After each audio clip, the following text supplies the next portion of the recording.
അന്വേഷണത്തെ ഭയക്കൊന്നില്ല എന്ന് പറയുന്നു ഒരു വശത്ത്. എന്ന് എം വി ഗോവിന്ദന്റെ പ്രതികരണം കണ്ടല്ലോ. അങ്ങനെയെങ്കിൽ അന്വേഷണമേ വേണ്ട എന്നൊരു ഹർജി എന്തിനാണ് കോടതിയിൽ പോകുന്നത്?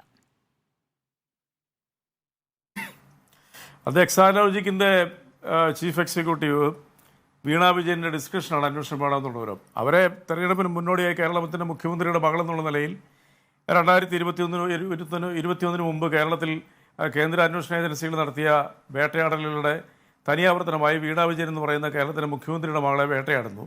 SFI എന്ന് പറയുന്ന കേന്ദ്ര വാണിജ്യ വകുപ്പിൻ്റെ ഒരു അന്വേഷണ ഏജൻസി അവരിലേക്ക് അടുക്കുന്നു എന്നാണ് നമുക്ക് മനസ്സിലാക്കാൻ പറ്റുന്നത്. അതിന് മുന്നോടിയായി അവർ 2 റെയ്ഡുകൾ നടത്തി കഴിഞ്ഞു. എക്സാലോജിക്കിൽ മാത്രം. എക്സാലോജിക് എന്ന് പറയുന്ന സ്ഥാപനം ഇപ്പോൾ നിലവിൽ പോലില്ല. അത് ബാംഗ്ലൂർ ആസ്ഥാനമായിട്ടുള്ള ഒരു സ്ഥാപനമായിരുന്നു. ഏതൊരു ഇന്ത്യൻ പൗരനും അവകാശപ്പെട്ട പോലെ തന്നെ സ്വന്തം സ്ഥാപനം നടത്താനുള്ള എല്ലാ അവകാശമുള്ള പിന്നെ ഒരു വ്യക്തി എന്നുള്ള നിലയ്ക്ക്, എലിജിബിളായിട്ടുള്ള ഒരു വ്യക്തി എന്നുള്ള നിലയ്ക്ക് അവരൊരു സ്ഥാപനം തുടങ്ങി. ആ സ്ഥാപനം പിന്നെ ഇപ്പോൾ ആ സ്ഥാപനം പ്രവർത്തിക്കുന്ന പോലുമില്ല. ആ സ്ഥാപനത്തിൻ്റെ പേരിൽ കേരളത്തിലെ ഒരു ലോക്സഭാ തെരഞ്ഞെടുപ്പിനെ മുന്നിൽ കണ്ടുകൊണ്ട് കേരളത്തിൻ്റെ പിന്നെ മുഖ്യമന്ത്രിയുടെ മകളെന്നുള്ള നിലയ്ക്ക് അവരെ വേട്ടയാടാൻ ശ്രമിക്കുമ്പോൾ അവർക്ക് അതിനു വേണ്ടിയിട്ടുള്ള പ്രൊട്ടക്ഷൻ നിയമപരമായി നേടുന്നതിനുള്ള എല്ലാ അവകാശമുണ്ട്. എന്തിനാണെന്നുള്ള പ്രസക്തിയുമില്ല. അവരുടെ സ്ഥാപനവുമായി ബന്ധപ്പെട്ടെടുത്ത തീരുമാനം അതിൽ കോടതിയെ സമീപിക്കാൻ അവർക്ക് അർഹതയുണ്ട് എന്നുള്ള കാര്യത്തിൽ സംശയമില്ല. അങ്ങനെയെങ്കിൽ എന്തിനാണ് പാർട്ടി വീണ വിജയനെ പ്രതിരോധിക്കാൻ രംഗത്ത് വരുന്നത്? പാർട്ടി ഈ വിഷയത്തിൽ നിന്നും അകന്നു നിന്നാൽ മതിയല്ലോ. വീണ വിജയൻ അത് സ്വന്തം നിലയ്ക്ക് മുന്നോട്ട് കൊണ്ടുപോകാമല്ലോ. എന്തിനാണ് പാർട്ടി ആദ്യം തന്നെ പ്രതിരോധ കോട്ട തീർത്തത്? ആദ്യം സെക്രട്ടേറിയറ്റിന്റെ പ്രസ്താവന, പിന്നീട് പാർട്ടി സെക്രട്ടറിയുടെ പ്രതികരണം, ഇപ്പോൾ AK ബാലനാണ് അതിനുള്ള ചുമതല. ഇപ്പോൾ എക്സാലോജിക് വിഷയത്തിലെ വക്താവ് എന്ന നിലയ്ക്ക് വരുന്നത് AK ബാലനാണ്. അല്ലാതെ തെറ്റായ വായനയാണ് അത്. നിങ്ങളെയൊക്കെ പതിവ് പോലെ തന്നെയുള്ള കഴിഞ്ഞ നിയമസഭാ തെരഞ്ഞെടുപ്പിന് മുമ്പിലുള്ള നിങ്ങളുടെയൊക്കെ മാധ്യമങ്ങളുടെ ചമയ്ക്കൽ പ്രകാരമുള്ള ഒരു ആവർത്തന ചോദ്യം. അത് അബ്സല്യൂട്ട്ലി റിപ്പീറ്റേഷൻ. അതെന്താണെന്നതിന് കാരണം എന്ന് ചോദിച്ചാൽ CPM ആണോ ഇപ്പം ബാംഗ്ലൂർ പോയി കേസ് കൊടുത്തിരിക്കുന്നത്? Communist Party of India Marxist Veena ജോർജിൻ്റെ വിഷയത്തിൽ കക്ഷി ചേർന്നുകൊണ്ട് പിന്നെ ബാംഗ്ലൂർ ഹൈക്കോടതിയിൽ കേസ് കൊടുത്തിട്ടുണ്ടോ? ഇല്ല. ഇത് രാഷ്ട്രീയ പ്രേരിതമായിട്ടുള്ള അന്വേഷണം എന്നുള്ളത് വളരെ വ്യക്തമാണ്.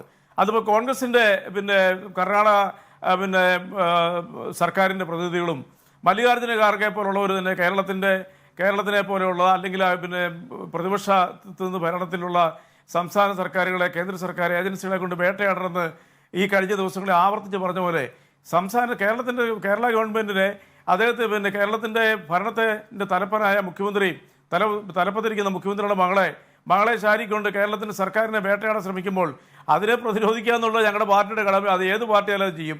ജനാധിപത്യത്തിൽ അത് വേണ്ടാന്ന് പറഞ്ഞിട്ടില്ല. ഏത് അന്വേഷണത്തിനെ വൺ സൈഡായിട്ട് നേരിടാൻ ആർക്കെങ്കിലും പറ്റുമോ? ഇവിടെ നിയമവ്യവസ്ഥയുണ്ട്. നിയമവ്യവസ്ഥയുടെ നേരിടാനുള്ള എല്ലാ രാഷ്ട്രീയപരമായിട്ടുള്ള അവകാശങ്ങളും ഭരണഘടനാ അവകാശങ്ങളും നിയമാവകാശങ്ങളും ഈ പാർട്ടിക്കുണ്ട്. തീർച്ചയായിട്ടും ചെയ്യും. ഞങ്ങൾ കൈയും കെട്ടി മാറി നിന്നുകൊണ്ട് കേന്ദ്ര ഏജൻസികൾ വന്ന് വിളയാടി പോട്ടെ, അവരെടുക്കുന്ന തീരുമാനങ്ങൾ കൂടുതൽ അംഗീകരിച്ചോളാം എന്ന് പറയാൻ മാത്രമുള്ള മണ്ടന്മാരാണോ ഇവിടുത്തെ ജനാധിപത്യത്തിൽ വിശ്വസിക്കുന്ന രാഷ്ട്രീയ പ്രസ്ഥാനങ്ങൾ? നിങ്ങൾ ആഗ്രഹിക്കുന്നുണ്ടായിരിക്കും. ഇപ്പോൾ ഇവിടെ നിങ്ങൾ നേരത്തെ പറഞ്ഞല്ലോ CPM പേടിച്ചു പോകുന്നു, മുഖ്യമന്ത്രി ഭയന്നിട്ടുണ്ടോ എന്ന് BD സതീശൻ്റെ ഒരു ബൈറ്റ് കാണിച്ചുകൊണ്ടിവിടെ പറഞ്ഞു. എനിക്കത് കേട്ടപ്പോൾ ചിരി തോന്നി. കേരളത്തിൽ ഭയന്ന് പിന്നെ ഉറക്കം പോലും ഇല്ലാതെ കണ്ട് ജീവിക്കുന്ന ഒറ്റ രാഷ്ട്രീയ നേതാവേ ഉള്ളൂ. അത് BD സതീശനാണ്. 150 കോടി രൂപയുടെ ആരോപണം ഉത്തരവാദിത്തോടു കൂടി തന്നെ അദ്ദേഹത്തിന് എഴുതി കൊടുത്ത്, സ്പീക്കർക്ക് എഴുതി കൊടുത്ത്, നിലമ്പൂരിൻ്റെ MLA PV അൻവർ നിയമസഭയിൽ അവതരിപ്പിച്ചപ്പോൾ താനങ്ങനെ ചെയ്തിട്ടില്ലെന്നും അല്ലെ അങ്ങനെ ഉണ്ടെങ്കിൽ തെളിവ് ഹാജരാക്കണമെന്നും താനത് നിഷേധിക്കണമെന്നും പോലും ഒരു വാക്ക് പോലും പറയാതെ കൊണ്ട് ഭയന്ന് നടക്കുന്ന ഒരു ഒറ്റ രാഷ്ട്രീയ നേതാവേ ഉള്ളൂ. അത് PV ബഹുമാനപ്പെട്ട കേരളത്തിന്റെ പ്രതിപക്ഷ നേതാവാണ്. ഏറ്റെടുക്കുന്നത് രസകരമാണ്. നേരത്തെ ഉന്നയിച്ച പല ആരോപണങ്ങളും അദ്ദേഹത്തിന് പിന്നീട് പിൻവലിക്കേണ്ടി വരികയും ചെയ്തിട്ടുണ്ട്. ഏതായാലും PV അൻവർ അല്ലല്ലോ നമ്മുടെ വിഷയം. താങ്കൾ പറഞ്ഞ ഒരു കാര്യം ശരിയാണ്. ഇവിടെ കേന്ദ്ര ഏജൻസികൾ രാഷ്ട്രീയ വേട്ട നടത്തുന്നുണ്ട്. പക്ഷേ ഈ കേസിൽ ഒരു വ്യത്യാസമുണ്ട്. ഈ സ്വർണ്ണക്കടത്ത് കേസുമായി ബന്ധപ്പെട്ടായിരിക്കും താങ്കൾ പറഞ്ഞത്. അത് ഞാൻ തീർച്ചയായും ശ്രീ ശങ്കുട്ടി ദാസിനോട് ചോദിക്കുന്നതായിരിക്കും. എനിക്കറിയേണ്ടത് ഇതിലിപ്പോൾ എക്സാലോജിക്കുമായി ബന്ധപ്പെട്ട് ആദ്യത്തെ പരാമർശം വരുന്നത് ഒരു രാഷ്ട്രീയ നേതാവിൽ നിന്നല്ലല്ലോ ശ്രീ റെജി ലൂക്കോസ്. അത് BJPയിൽ നിന്നല്ല, കോൺഗ്രസിൽ നിന്നല്ല, ഒരു അർദ്ധ ജുഡീഷ്യൽ ബോഡിയിൽ നിന്നാണ്. അവരുടെ വിധിയിലെ ഒരു വാചകമായിട്ടാണ് വരുന്നത്. ഒരു പ്രധാനപ്പെട്ട നേതാവിൻ്റെ മകൾ എന്നാണ് വന്നിരിക്കുന്നത്.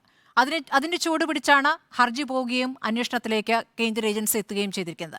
അപ്പോൾ ആദ്യം ഇന്റർനൽ സെറ്റിൽമെന്റ് ബോർഡുമായി ബന്ധപ്പെട്ട് അതിലും രാഷ്ട്രീയ ഉദ്ദേശമുണ്ട് എന്ന രീതിയിൽ ആദ്യം ഇവിടുത്തെ CPM നേതാക്കൾ പ്രതികരിക്കുന്നു. പ്രത്യേകിച്ച് AK ബാലനെ പോലുള്ള നേതാക്കൾ തുടക്കം മുതൽ അദ്ദേഹമാണല്ലോ പ്രതികരിച്ചിട്ടുള്ളത്. പിന്നീട് അത് കഴിഞ്ഞ് അടുത്ത അന്വേഷണം വരുന്ന സമയത്ത് ROCയിലേക്ക് പോകുന്ന ഘട്ടത്തിൽ ഇന്ററിം സെറ്റിൽമെന്റ് ബോർഡ് ശരിയായിരുന്നു എന്ന രൂപത്തിൽ വരുന്നു. കാരണം അതിൽ ഒരു അന്വേഷണത്തിലേക്ക് ആവശ്യപ്പെട്ടിട്ടില്ലല്ലോ, അതാണല്ലോ തീർപ്പ് എന്ന രൂപത്തിൽ വരുന്നു.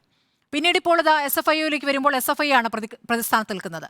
ROCയുടെ അന്വേഷണം നല്ലതാണല്ലോ, അതിൽ ഉദ്യോഗസ്ഥരെ നിയമിച്ചു കഴിഞ്ഞല്ലോ, അതൊരു വശം പുരോഗമിക്കുകയാണല്ലോ. അതിനിടയ്ക്ക് എന്തിനാണ് ഈ SFIO വരുന്നതെന്നായി? എവിടെയെങ്കിലും ഒന്ന് ഉറച്ചു നിൽക്കൂ ശ്രീ റിജി ലൂക്കോസ്. അല്ല, ഉറച്ച് നിങ്ങളാണ് നിൽക്കേണ്ടത്. കാരണം ഞങ്ങളെ സംബന്ധിച്ചോളം ഞങ്ങൾക്ക് ഉറച്ചു നിൽക്കുന്നതിന് യാതൊരു ബുദ്ധിമുട്ടും. അതുകൊണ്ടാണല്ലോ ഞാൻ ഈ 2021 ആവർത്തിച്ച് പറയുന്നത് ബോറടിയാണെങ്കിലും അത് കേരളത്തിലെ ജനങ്ങളുടെ മനസ്സിൽ നിന്ന് പോകത്തില്ല. നിങ്ങൾ ഏതെല്ലാം രീതിയിലുള്ള ചർച്ച നടത്തിയാലും. ഞാനൊരു കാര്യം ചോദിക്കട്ടെ സ്മൃതിയോട്, നിങ്ങൾക്ക് എവിടെയെങ്കിലും BJP സർക്കാർ ഭരിക്കുന്നിടത്ത് ഏതെങ്കിലും ഒരു ചെറിയ കേസിലെങ്കിലും പിന്നെ ഈ പറയുന്ന ദേശീയ അന്വേഷണ ഏജൻസികൾ എവിടെയെങ്കിലും ഒരു അന്വേഷണം നടത്തുന്നതായിട്ട് നിങ്ങൾക്ക് പറയാൻ പറ്റുമോ? നിങ്ങളെ ഞങ്ങൾ വെല്ലുവിളിക്കും, നിങ്ങൾക്ക് പറയാൻ പറ്റുമോ? ഒരു ഉദാഹരണം ഞാൻ പറയാം. കൊടകര കള്ളപ്പണ കേസിൽ കേരളത്തിലെ BJPയുടെ സംസ്ഥാന പ്രസിഡന്റ് പോലും സംശയത്തിന് പറയില്ല. കേരളത്തിലെ BJP പോലീസ് അന്വേഷണം നടത്തി ക്രൈംബ്രാഞ്ച് ഏറ്റെടുത്ത് 3.5 കോടി രൂപയിൽ 1.5 കോടി രൂപ പിന്നെ അവർ കണ്ടെത്തി. ഉടനെ പിന്നെ ഇവിടെ വന്ന് ED അത് സ്വയം ഏറ്റെടുത്തിട്ട് 1 വർഷവും 9 മാസമായി. എവിടെ നിൽക്കുന്നു ആ കേസ്? എന്തെങ്കിലും ഒരു BJP ഭരിക്കുന്ന സംസ്ഥാനങ്ങളിൽ ഏജൻസികൾ വരുന്നില്ല എന്നുള്ളത് ശരിയാണ്. പക്ഷേ നിങ്ങൾ ഈ വിഷയം എത്രത്തോളം ഏറ്റെടുക്കുന്നു, എത്രത്തോളം ഉന്നയിക്കുന്നു എന്നതും പ്രധാനമാണല്ലോ. നമുക്ക്